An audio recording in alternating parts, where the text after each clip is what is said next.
السلام علیکم، آپ دیکھ رہے ہیں IMN پروگرام حالات حاضرہ میں آپ کا ہوسٹ شبیر میر۔ ناظرین، میرے ساتھ حسب معمول ایمان شاہ سینئر صحافی موجود ہیں۔ شاہ صاحب، آج حالات حاضرہ میں تھوڑا سا ہٹ کے بھی ہم ڈسکس کرتے ہیں، کیونکہ دور حاضر میں بجلی اور پانی کا کرائسس اسی طرح ہے، تو یہ حالات حاضرہ سے ہٹ کے نہیں ہے۔ تو آپ کیا کہیں گے، بجلی کی صورتحال آپ کو بہتر ہوتی نظر آ رہی ہے؟ پانی کے اوپر بات میں آتے ہیں۔ جمشید نے کہا تھا نا، جو حاکم دے سکے نا بجلی آدھی صدی میں، وہ حاکم کیا ہمیں آئین دیں گے؟ ویسے سب آئین دیں گے، مجھے لگتا ہے بجلی اور پانی نہ دیں۔ آئین سر دیکھیں، میں شروع سے اس بات پہ میں نے لکھا بھی ہے، میں بولتا بھی ہوں، یا پہلے لوگوں کو جو ان کے بنیادی کچھ ذریعات ہیں نا وہ ان کو مہیا کر دیں، اس کے بعد اگلی بات کریں۔ آپ بندے کو بھوکا رکھ کے اس کو کچھ اور ٹریک پہ چڑھا دیں گے تو بیچارہ پیٹ پوجے کے اس میں رہے گا، وہ آپ کی بات نہیں سنے گا۔ اس وقت گلگت آپ کا کیپٹل ہے۔ آج بھی جب ہم بیٹھ کے پروگرام کر رہے ہیں تو 18 گھنٹے کی لوڈ شیڈنگ ہے، پانی نہیں ہے۔ پانی بھی نہیں ہے، لوڈ شیڈنگ سے تو چل رہے ہیں، ہم گزرتے ہوئے آئے ہیں، لیکن اب یہ نیا پانی کا بھی مسئلہ سٹارٹ ہو گیا۔ ہیلتھ کے ایشوز ہیں، ایجوکیشن کے ایشوز ہیں، روڈ انفراسٹرکچر تباہ و برباد ہے۔ گلگت شہر کے اندر آپ 1-2 سڑکیں 5 سال میں بن گئی ہیں، 5 سال میں، اور باقی سڑکوں پہ آپ جب گزرتے ہیں تو کہیں سے کیچڑ پڑ جاتا ہے، کہیں سے کھڑے بنے ہوئے ہیں، اور پھر آپ میں ابھی گرمیاں شروع ہوگی، نالیوں میں اتنی گندگی ہے کہ گرمیوں کے دنوں میں آپ کو گزرتے وہاں سے بدبو آتی ہے۔ پھر آپ صفائی نصف ایمان ہے، ہم نماز پڑھنے جاتے ہیں، گزرتے ہیں، کیچڑ لگ جاتا ہے، وہ آپ کا آدھا ایمان جو ہے نا وہیں پہ ضائع ہو جاتا ہے۔ تو گزارش ہے حکمرانوں سے، اور یہ گزارش ہم گزشتہ تقریباً 24 سالوں سے یہ گزارش کر رہا ہوں کہ مہربانی فرمائیں، یہ جو مسائل کے اس انبار لگے ہوئے ہیں گلگت بلتستان کے اندر، اس میں قصور وفاقی حکومتوں کا نہیں ہے، یا وفاق میں بیٹھے جو ذمہ دار لوگ ہیں ان کا نہیں ہے۔ یہ صوبائی حکومتیں کیا کریں شاہ صاحب؟ کوئی حل بتائیں کہ ایسا کیا کریں کہ یہ گندگی نہ ہو۔ چلیں، یہ جو بل صفائی کی مہم تو ہوتی ہے، لیکن ایسا کیا کریں؟ میں بتاؤں، ویسے میرے ذہن میں ایک چھوٹا سا حل ہے، آپ اس کے بعد۔ میرے ذہن میں اس کا یہ حل ہے کہ جب تک ایک بڑی اماؤنٹ اس کے اوپر مختص نہیں کی جائے گی، بڑے پیمانے کے اوپر ایک ساتھ اس کے اوپر کام نہیں کیا جائے گا، یہ چھوٹی چھوٹی صفائیاں اور جو کام ہے، یہ شاید ہمارا اس سے مقصد حل نہیں ہوگا۔ جو ذکر کر رہے ہیں نا، FWO نے جب حفیظ صاحب چیف منسٹر بنے تو اس کے 3-4 مہینے کے بعد حفیظ صاحب کو آ کے بتایا تھا کہ یہ جو آپ کا کیپٹل ہے نا، اس کی تزئین و آرائش، اس کے سارے معاملات ہم کر لیں گے، آپ ایک سرٹن اماؤنٹ آپ ہمیں دے دیں۔ اب بجائے چھوٹے چھوٹے پروجیکٹس لگانے کے ایک اماؤنٹ مختص کریں، اور گنجائش تھی، آپ کی گلیاں پکی ہوں گی، سڑکیں ٹھیک ہوں گی، آرائش ہوگی، روڈ جو ہے نا کہاں پہ جو ہے نا اس کی روڈ انجینئرنگ کرنی ہے، 1 وے کرنا ہے، 2 وے کرنا ہے، پارٹیشن کرنی ہے۔ ابھی آپ شہر میں دیکھتے ہیں پارٹیشن کے نام پہ پتہ نہیں پلاسٹک کا عجیب و غریب سی کچھ چیزیں لا کے وہ لگا کے، پھر بیچ میں لوگوں نے احتجاج کیا، اس کو ہٹا کے پھر روڈ کاٹ کے بیچ میں کچھ کیلے ٹھونک رہے ہیں۔ ٹھیک ہے، یہ سارے کیا ہوتا ہے، بیسیکلی یہ ذہن میں یہ ہوتا ہے کہ ہم کوئی بھی پروجیکٹ شروع کرتے ہیں، صوبائی یہ جو پولیٹیکل قیادت ہوتی ہے نا، جو اقتدار میں آ جاتی ہے، اس کی اولین ترجیح ہوتی ہے کہ ہر پروجیکٹ میں سے ہم اپنا کمیشن کس طرح وصولیں، اور اس کمیشن کو وصولتے آپ 21ویں صدی ہے نا، آج میرے خیال میں ہم 14ویں صدی میں ہم عوام کو دھکیلا گیا ہے، خود میرے خیال میں مریخ تک جانے کے کرائے اکٹھے کر رہے ہیں۔ اس حکومت سے آپ کی ہیں امیدیں ہیں، ایکسپیکٹیشنز ہیں کہ یہ کوئی اچھا کام کرے، یہ کوئی FWO کو دے، یہ کسی NLC کو دے اور یہ کام بہتر ہو؟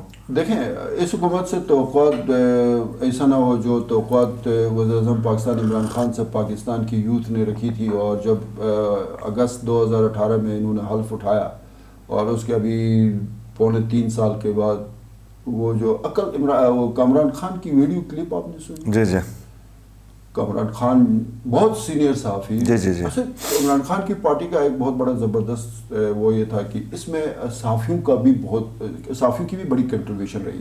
میں نے شاید پہلے کبھی ذکر کیا کہ حسن نثار اور ہارون رشید نے اس پارٹی کا پورا منشور لکھا، بالکل، اور کامران خان نے اس کے بعد پورا بوجھ اٹھایا۔ فرنٹ پہ لڑتے رہے، اپنے لیے نہیں لڑتے رہے، ان کا خیال یہ تھا کہ یہ جو کرپٹ مافیا ہے اس کو نکیل ڈالنے کا جو ہے نا ہمارے پاس سب سے بڑا جو ہتھیار ہے وہ عمران خان ہے، لیکن وہ ٹھوس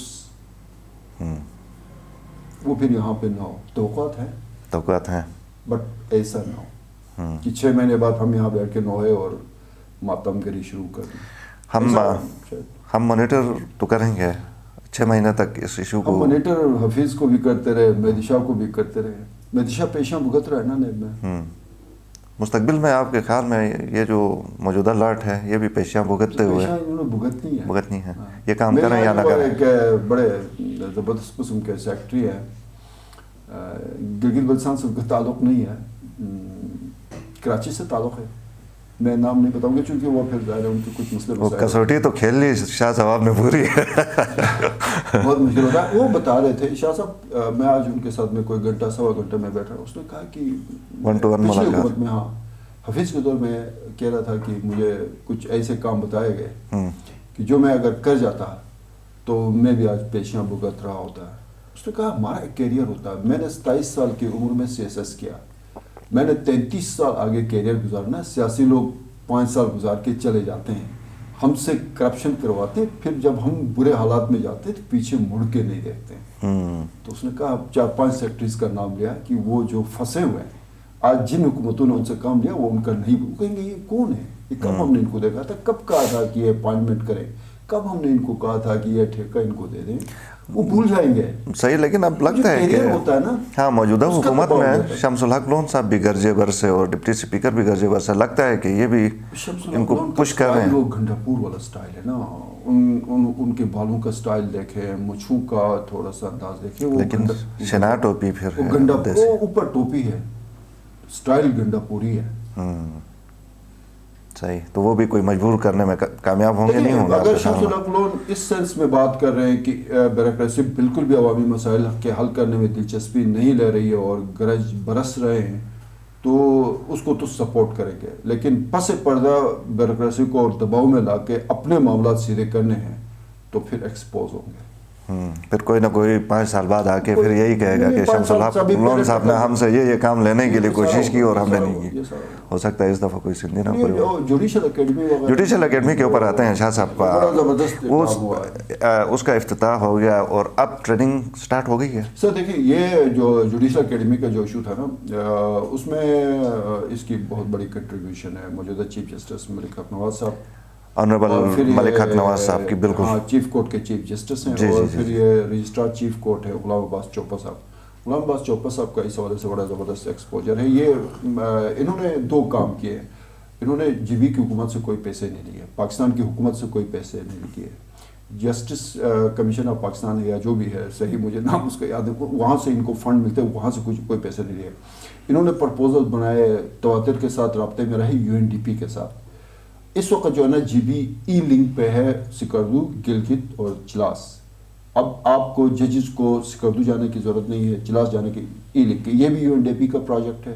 اور یہ جو ہر یونیورسٹی اور UNDP کے تعاون سے جو جوڈیشل اکیڈمی کا اناگریشن ہو گئی اور اب باقاعدہ ججز کی ٹریننگ شروع ہو گئی. سر یہ جو ہے یہ پروجیکٹ بھی UNDP کا ہے. اس پہ جتنی فنڈنگ ہوئی ہے UNDP کی فنڈنگ ہے، اور آپ کو ٹیکنیکل جو سپورٹ ہے وہ ہر یونیورسٹی. میں نے اس دن بھی ڈسکس کیا تھا، میری ملاقات بھی ہوئی کسی ایک پروفیسر، ایسوسیٹ پروفیسر ہیں ہر یونیورسٹی میں، لا پڑھاتے ہیں، نیاز شاہ صاحب.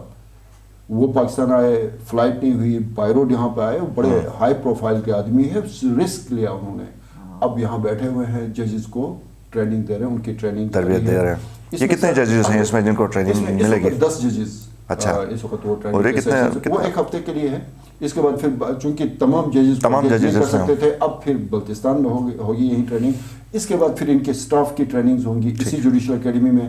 اس کے بعد پھر ان کے اکاؤنٹ سیکشن کی ٹریننگ ہوگی، IT کی ٹریننگ ہوگی. اس کے بعد میرے خیال میں صحافیوں کے لیے بھی ان کا پلان ہے. یہ اسی UNDP کے پروجیکٹ کے تعاون سے پاکستان کے چند سینئر جرنلسٹ کو یہاں بلائیں گے ہفتے 10 دن کے لیے. نہ صرف ٹریننگ ہوگی بلکہ ان صحافیوں کا، گلگت بلتستان کے صحافیوں کے ساتھ پورے GB کا ایکسپوجر ٹرپ بھی ہوگا، جو آج میں نے اندازہ لگایا. اچھا، تو یہ بہت ایک سکسیس سٹوری ہے. اور یہ جو آپ کا جوڈیشل اکیڈمی، اس کی تمام تر جو معاملات جو طے ہو گئے، اکتوبر میں ان کی کورسپونڈنس شروع ہو گئی تھی اور مارچ کے پہلے ہفتے میں اناگریٹ ہو گئی، وہاں پہ ٹریننگ بھی شروع ہو گئی. ٹھیک. اور یہ جو میرے خیال میں اس کو پورے GB کے اداروں کو ڈیجیٹلائز کرنے جا رہے ہیں. اس کا بھی ایک پروجیکٹ اس پہ ہے. اچھا یہ کسی کوئی اور اسی پروجیکٹ کے اندر ہے کہ نہیں الگ سے کوئی پروجیکٹ ہے؟ اس میں بھی UNDP وغیرہ کر رہے ہیں اور یہ بہت ہی اچیومنٹ ہے. اس میں یقیناً چیف جسٹس ملک اخ نواز صاحب اور یہ غلام عباس چوپا صاحب کی بہت کنٹریبیوشن ہے کہ انہوں نے سرکاری خزانے کو بہت استعمال میں ہی نہیں لایا, UNDP سے پروجیکٹ لا کے یہ سارا کچھ. بہت شکریہ شاہ صاحب. ناظرین حالات حاضرہ پروگرام آپ نے دیکھا. جوڈیشل اکیڈمی پلس جو روزمرہ کے ایشوز ہیں ان کے اوپر ہم نے بات کی. پروگرام کا سلسلہ جاری رہے گا. کسی اور دن کسی اور موضوع کے ساتھ آپ کی خدمت میں حاضر ہوں گے. اجازت دیں. اللہ.